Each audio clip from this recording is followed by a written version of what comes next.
Boa noite, estou feliz em recebê-los para mais uma oportunidade de abrirmos a Palavra de Deus e estudarmos o plano de Deus para nós. Eu cumprimento também os nossos amigos que estão nos assistindo pela internet e gostaria de convidar a todos, vocês que estão aqui presentes, os nossos amigos, internautas, para gastarmos um pouquinho de tempo com oração. Vamos fechar os nossos olhos, vamos orar. Maravilhoso Deus, nosso Criador, te louvamos por mais esse dia e por esse momento que podemos abrir a Tua Palavra, ouvi-la e abrir o nosso coração para uma atitude responsável e positiva em relação ao que vamos ouvir. Pedimos que, tal como a chuva que cai lá fora, o Teu Espírito também seja derramado sobre nós. E esse derramar causa em nós, Senhor, uma apreciação positiva da Tua Palavra.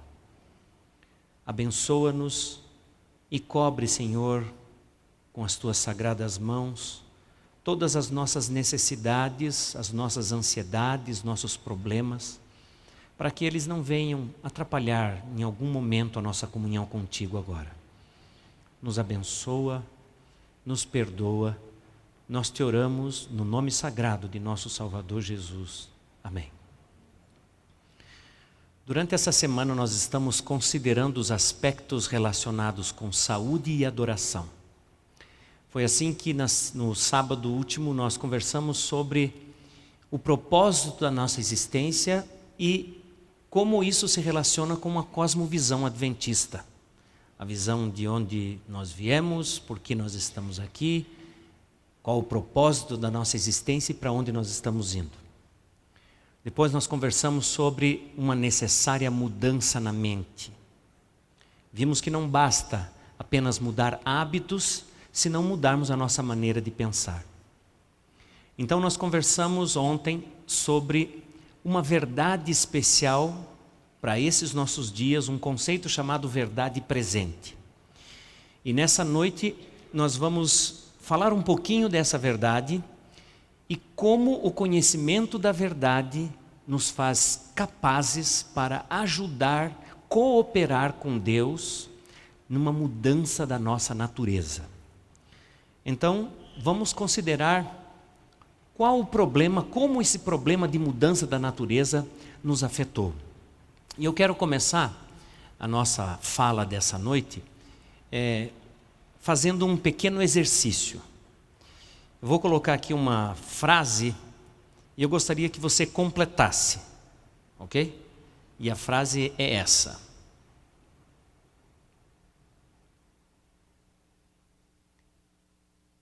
O oposto de amor é? Será? Será que é ódio?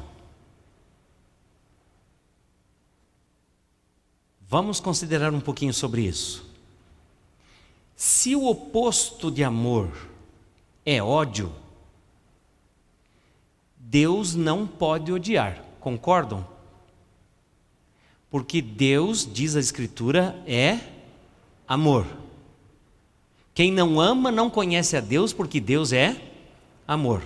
Isso está claro, 1 João 4,8. Se Deus é amor e o contrário de amor for ódio, Deus não pode odiar. Mas aprecie comigo esse texto de Malaquias 2,16. Porque o Senhor Deus de Israel diz que odeia o divórcio e também aquele que cobre de violência suas vestes, diz o Senhor dos Exércitos. Portanto, cuidai de vós mesmos e não sejais infiéis. O texto diz claramente que Deus odeia. Odeia o quê? O divórcio. Existem outras 5 coisas que Deus odeia, está nas Escrituras Sagradas, essa relação. Eu separei só 2, a segunda que eu separei é essa aqui, ó. Tens contudo a teu favor que odeias as obras dos nicolaítas, as quais eu também odeio. Só para você saber, nicolaítas foi uma seita do primeiro século da igreja cristã, que apregoava o amor livre, descompromissado. E Deus está dizendo que assim como a igreja primitiva odiou as obras dos nicolaítas, ele também odeia. Se o contrário de amor é ódio, Deus não pode odiar, mas a Escritura diz que ele odeia. Então o contrário de amor não é ódio. Pense um pouquinho comigo, o que é amar? O que é amor?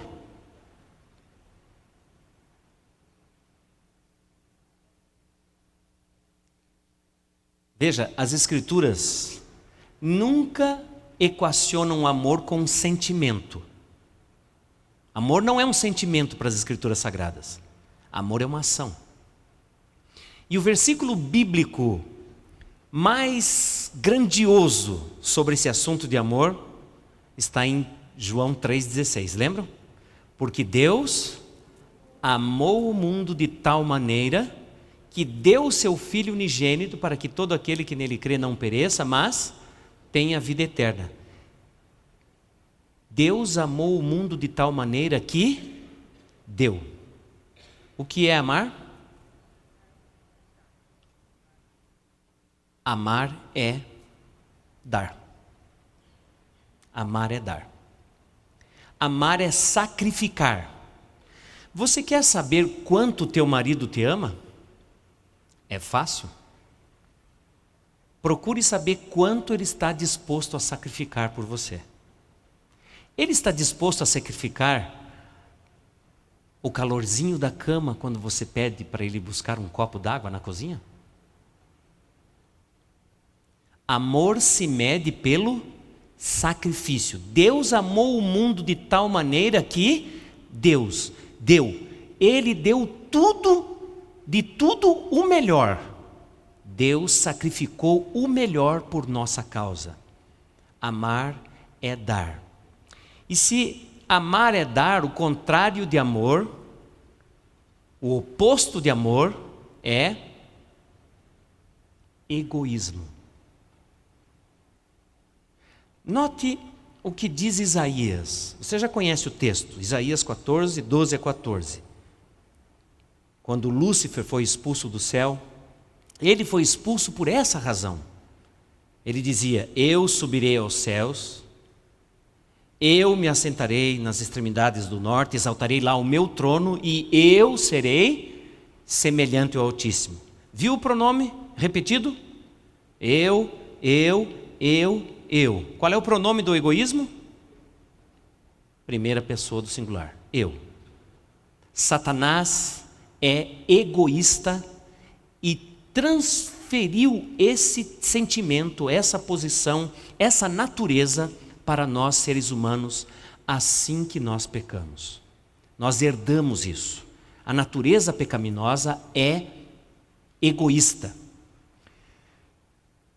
Nós sabemos que, por exemplo, os bebezinhos recém-nascidos são tremendamente egoístas. Eles não querem saber se a mamãe está cansada, se o parto foi difícil, se o papai tem que trabalhar no outro dia.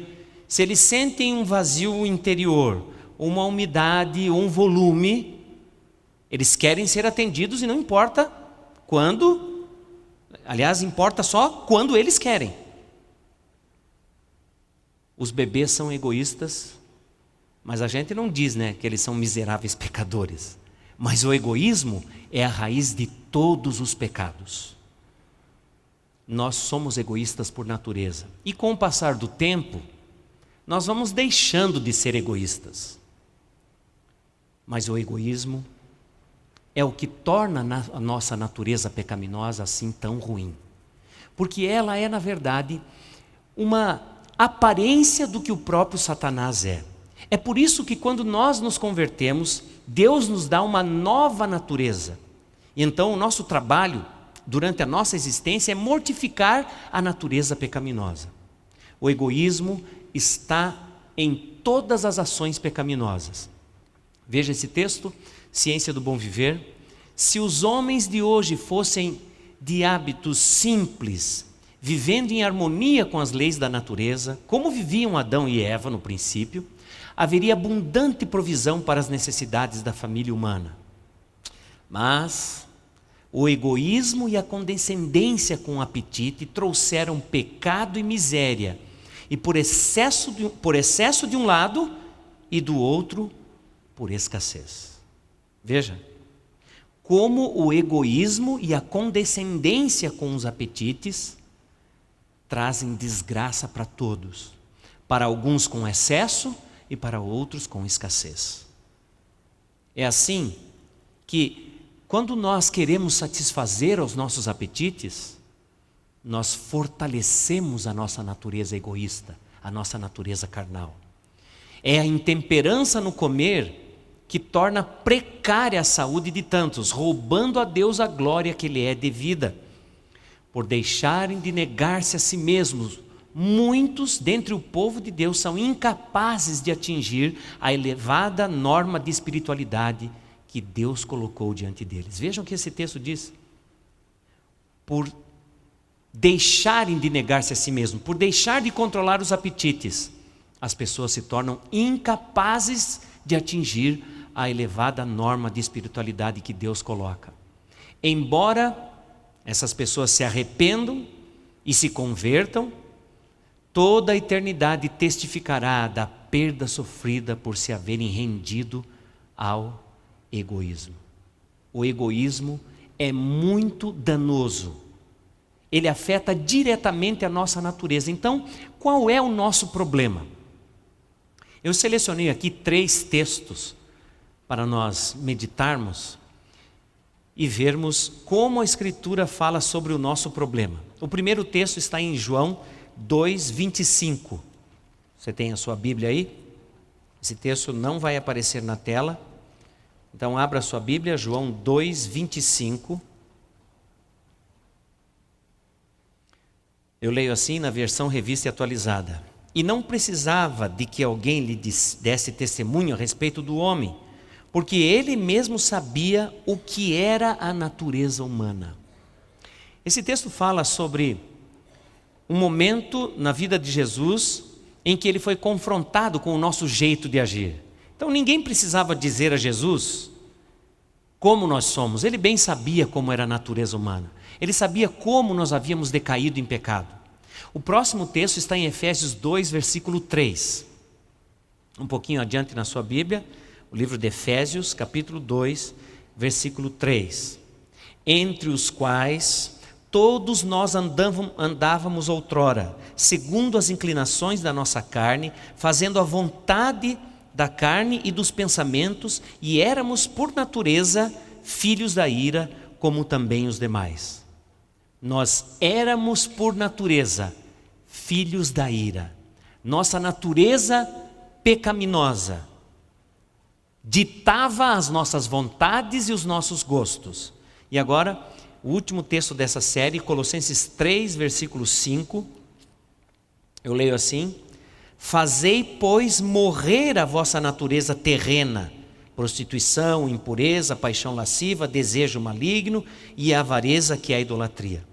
O nosso trabalho, enquanto estamos nesse mundo, em relação à nossa espiritualidade, aquilo que fazemos em relação ao nosso crescimento espiritual, é mortificar a nossa natureza carnal terrena. Enquanto vivemos nesse mundo, o nosso trabalho é esse. Fazendo morrer a nossa natureza terrena, aumenta em nós o poder e a influência da natureza espiritual. E a Bíblia dá uma receita interessante para você ser liberto da natureza pecaminosa. O nosso problema é a natureza. Então, quando nós vamos às Escrituras Sagradas, recebemos o poder para mortificar a natureza carnal. Jesus disse em João 8,32: conhecereis a verdade e a verdade vos libertará, dará libertação da escravidão da natureza pecaminosa. Jesus disse em frente a Pilatos: todo aquele que é da verdade ouve a minha voz. Durante essa semana você está ouvindo a voz de Deus. Você está ouvindo a verdade da palavra de Deus. Ela vai surtir um efeito em você. Se você se expõe à palavra de Deus, naturalmente a tua natureza espiritual vai tomando força e subjugando a natureza pecaminosa. Mas um detalhe importante é que, enquanto nós deixamos que os nossos gostos e as nossas vontades tenham a primazia, dominem a nossa vontade, a nossa natureza espiritual não será fortalecida. Nossas inclinações e nossos apetites naturais, eles foram divinamente providos e, ao serem dados aos homens, eram puros e santos.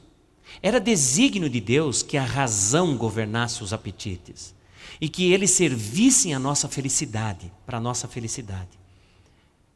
Mas, quando os apetites dominam, uma inversão acontece.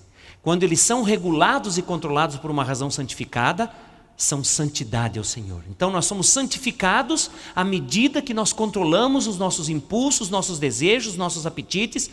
Controlando isso, nossa razão, nossa espiritualidade vai sendo santificada. Se nossos hábitos físicos não são corretos, nossas faculdades mentais e morais não podem ser fortes. Não podem, pois existe grande afinidade entre o físico e o moral. Não podemos ser fortes espiritualmente. Por meio do apetite, Satanás dominou a mente e o ser das pessoas. Através do apetite ele domina tudo. E ele exulta ao ver a família humana mergulhando mais e mais profundamente em sofrimento e miséria. Ele sabe que as pessoas que têm hábitos errôneos e corpo doente não podem servir a Deus tão resoluta, tão perseverante e tão puramente como se fossem sãos. Ele sabe disso. Não é que as pessoas não querem servir a Deus.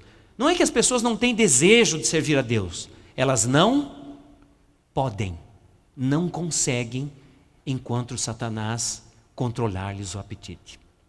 Eu quero adiantar um pouquinho o que eu vou falar amanhã. Na verdade, não vou adiantar, eu vou só convidar você para não faltar amanhã. Amanhã à noite eu vou mostrar a vocês algo que eu havia visto apenas na revelação, nas Escrituras e nos escritos inspirados para a igreja. Quando eu descobri isso, que eu vou mostrar amanhã para vocês, eu fiquei muito assustado. Mas recentemente eu vi esse mesmo conteúdo na literatura secular. Como Satanás está fazendo na atualidade para dominar a mente das pessoas. E se eu lesse só na Bíblia e nos escritos inspirados para a igreja, poderia você pensar que é uma afirmação tendenciosa. Mas amanhã eu vou mostrar para vocês a literatura secular mostrando como Satanás está fazendo para dominar a mente das pessoas. E olha, a maioria das pessoas nem percebe isso, nem nota o que está acontecendo. Mas paulatinamente ele toma o controle. Satanás exulta ao ver a família humana caindo cada vez mais em miséria. Ele ficou feliz, exultante, quando ele pôde derrotar Eva frente à árvore do conhecimento do bem e do mal. Quando ela levou ao seu marido o fruto e ele comeu. Quando pela intemperança dos dois o pecado veio a esse mundo. Ele exultou quando ele viu toda aquela geração dos dias de Noé, que, como diz a Bíblia, comiam, bebiam, casavam e davam-se em casamento, serem arrastados pelo dilúvio. Ele ficou feliz quando o povo de Deus, sem controle dos seus impulsos naturais, se deixaram levar pelo adultério, pela fornicação, pelos excessos, pela intemperança diante do bezerro de ouro. Ele ficou feliz quando Moisés perdeu a paciência e arrojou as pedras, as tábuas de pedra contendo a lei de Deus. Ele ficou feliz quando um dos renomados líderes do povo de Deus cedeu à tentação e pecou e trouxe para a nação e para a própria família danos irreparáveis. Ele ficou tão ciente de que controlando os apetites, de que levando as pessoas à intemperança, ele teria domínio sobre todo o mundo, que ele pensou que quando o Salvador do mundo viesse a esse planeta, ele também poderia, através do apetite, levá-lo a pecar. Ele vai em busca de todas as pessoas e através do apetite ele tem levado multidões a se rebelarem contra Deus. Mas como nós vimos em Efésios 2:3, nós estávamos assim no passado, andando segundo as inclinações da nossa carne, fazendo a vontade da carne e dos pensamentos.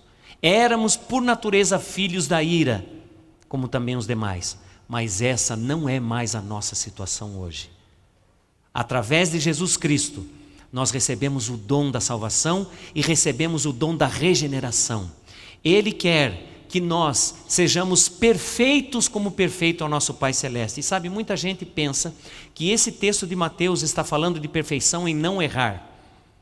Mas quando você abre a Bíblia em Mateus capítulo 5 e vê o contexto desse versículo, você vê que Jesus está falando sobre amar as pessoas que nos tratam mal, amar os nossos inimigos. Ele diz que Deus faz chover sobre os bons e os maus, Ele trata bem a todas as pessoas e diz, como Deus faz, você deve fazer também, seja perfeito, como é perfeito é o vosso Pai que está nos céus. Ele está dizendo que nós devemos amar como Deus ama. Acima de tudo, isto, porém, esteja o amor que é o vínculo da perfeição. Você quer ser perfeito? Então, a natureza amorosa de Deus tem que estar reinando em nosso coração. É interessante como nas Escrituras, essa expressão natureza espiritual tem a ver com natureza amorosa. Porque a natureza de Deus é espiritual, Ele é um ser amoroso.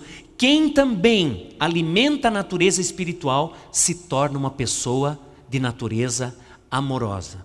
E natureza amorosa nas Escrituras é um sinônimo de perfeição, que também é chamada nas Escrituras de santificação, que é esse processo paulatino e diário de uma mudança da nossa maneira de pensar e agir. Isso as Escrituras chamam de santificação.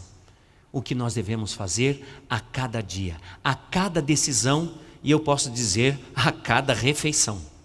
Em todos os momentos, nós estamos adorando a Deus ou adorando o inimigo. As nossas escolhas vão determinar isso.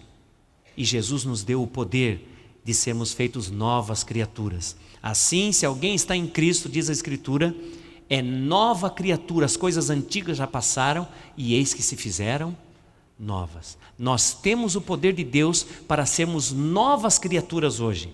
E um texto bíblico que, para mim, é muito significativo nesse assunto, é esse que está em 2 Pedro 1, versículo 4, que diz, pelas quais nos têm sido dadas as suas muito preciosas grandes promessas, para que por elas nós nos tornemos, vós vos torneis coparticipantes da natureza divina, livrando-vos da corrupção das paixões que há no mundo. Deus nos quer dar a vitória em Cristo Jesus. Hoje nós podemos sair desse lugar como novas criaturas, com percepções, com gostos, com apetites, com vontades transformados pela palavra de Deus. E Jesus nos convida a vencer do mesmo jeito que Ele venceu. E Ele disse ao vencedor, dar-lhe-ei a sentar-se comigo no meu trono, assim como eu também venci e me assentei com meu Pai no seu trono. Repare como foi a vida de Jesus. A vida de Jesus foi mais do que uma vida de temperança.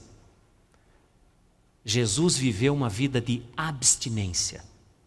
Ele recusou mesmo coisas boas para se manter focado no alvo para o qual Ele veio a esse mundo.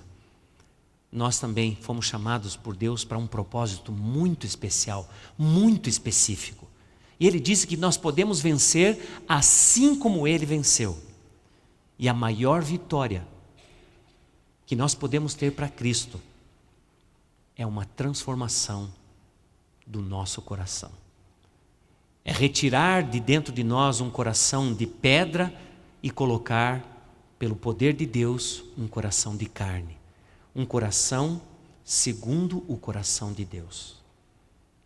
Pouca gente entende que temperança tem a ver com santificação. Mas é isso que as Escrituras declaram. Então, cuidar-se, cuidar do corpo, cuidar do templo do Espírito Santo, tem a ver com santificação, assim como ler as Escrituras, assim como dedicar tempo para conhecer a Deus. Isso tudo se relaciona. Não há uma parte da nossa vida que esteja separada desse processo chamado santificação, inclusive o cuidado com a nossa saúde. Eu tenho dito que se você cuidar da saúde, se você praticar os 8 remédios de Deus, se você praticar a temperança, você vai ter uma condição física melhor. Mas isso ainda não é o fim, não é o objetivo último desse cuidado. O objetivo último desse cuidado é glorificar a Deus. Nós fomos criados para a glória de Deus. Nós existimos para glorificar a Deus. Não é à toa que Paulo diz, portanto, glorificai a Deus em vossa maneira de viver, glorificai a Deus em vosso corpo.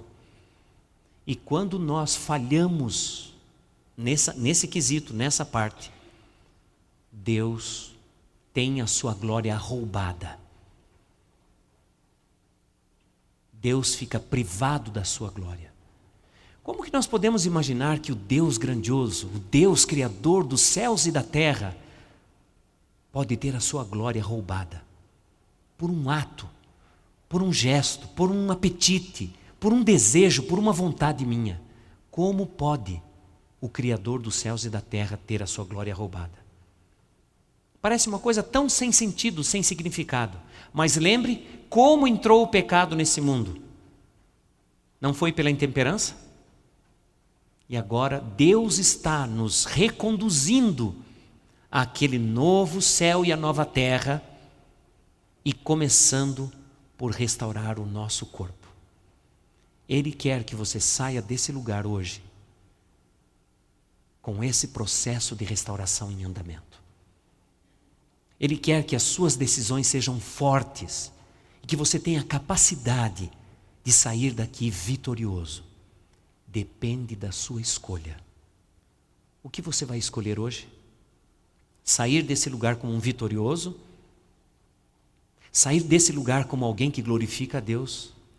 Eu te convido a, nessa hora, elevar os pensamentos a Deus e entregar a Ele tudo que está te separando e tudo que está te privando da glória dEle. Feche os seus olhos, ore comigo.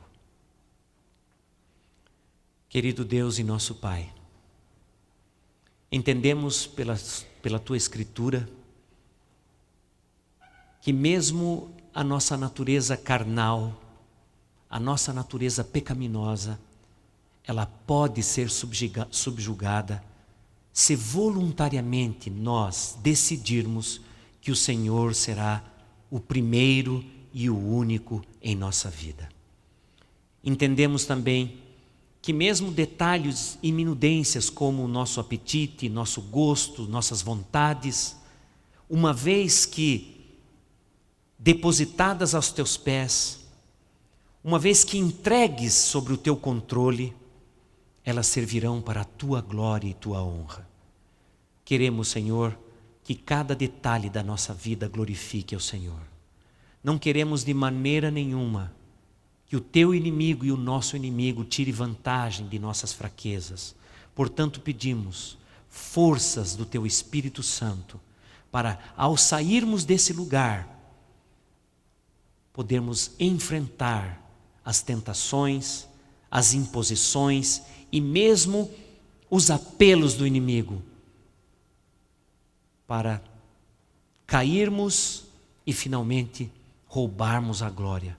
Queremos ser fortes, portanto, concede-nos o teu Espírito, dá-nos o poder de transformar essa nossa decisão de hoje em vitórias e glórias para o teu nome. Queremos ser mais do que simplesmente crentes em Cristo. Queremos viver como Ele viveu. Queremos que a natureza dEle seja também a nossa natureza. Opera em nós esse milagre. Muda, Senhor, a nossa natureza. Dá-nos o poder de sermos vitoriosos por aquele que venceu e que se assentou contigo no teu trono. Rogamos esses favores, agradecidos, no nome de nosso Salvador Jesus. Amém, Senhor.